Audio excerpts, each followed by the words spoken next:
Looking now at Titus chapter 3, verse 13. Xenon ton nomikon kai Apollon spudaios propempson hina maiden autois lepe. Reading that in the New American Standard Version. And I'll highlight as I go. Diligently help Zenos, diligently, and helps connected with the section later there.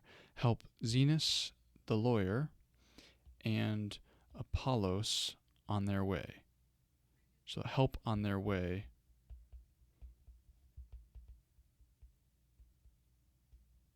is kind of broken apart there with the object of Zenos and Apollos. So that, hina, nothing is lacking for them.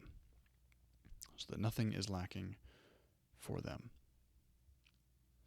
So the first thing to look for, as always, is the main verb.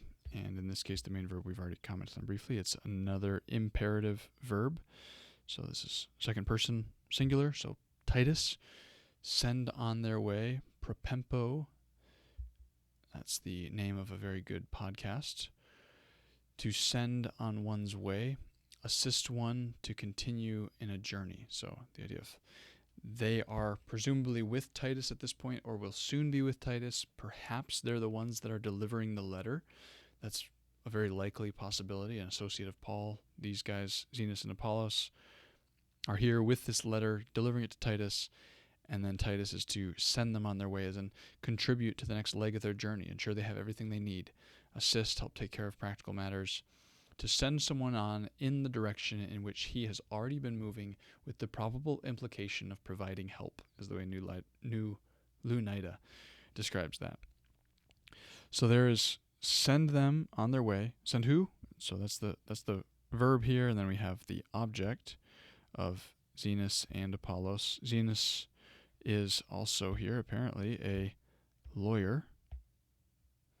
So Zenos, the lawyer. This would be in apposition because this is also in the accusative case, just like Xenon and Apollon. And then we also have an adverb here saying in what manner or how are you to do this. The way that this is supposed to be happening is diligently, spudaios. And this is going to be very closely related to the verb that we already looked at in verse 12, spudazo, to do one's best or do quickly, was the idea that was talked about in verse 12.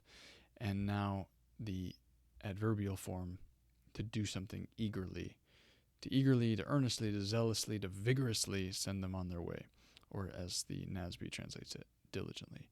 Diligently send them on their way, so that, or in order that, with the purpose in view, that maiden, nothing might be lacking. Leipen in the subjunctive here, so hina giving us the purpose. So the purpose of Paul or Titus sending them on their way is so that nothing will be lacking to them, or so that they will be lacking nothing is how we could smooth that out. But the idea of nothing will be lacking that they need, so that they will have everything that they need for their journey. So send them out fully equipped, well provisioned for the next leg of their journey. Take care of Zenos and Apollos.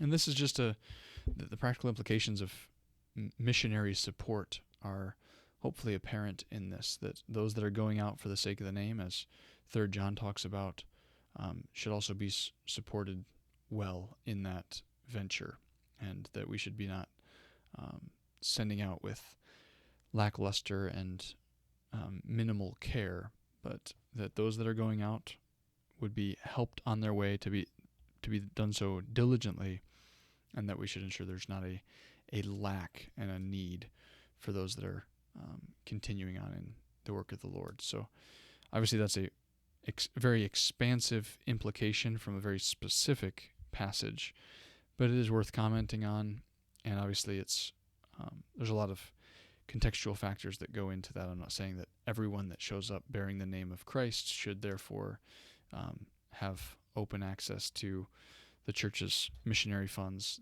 I'm not communicating that at all, but there's nevertheless some principles to derive here for how, specifically with the idea of diligence and completion, an earnestness to the way we go about supporting our global partners and not doing so in a way that's just casual or indifferent.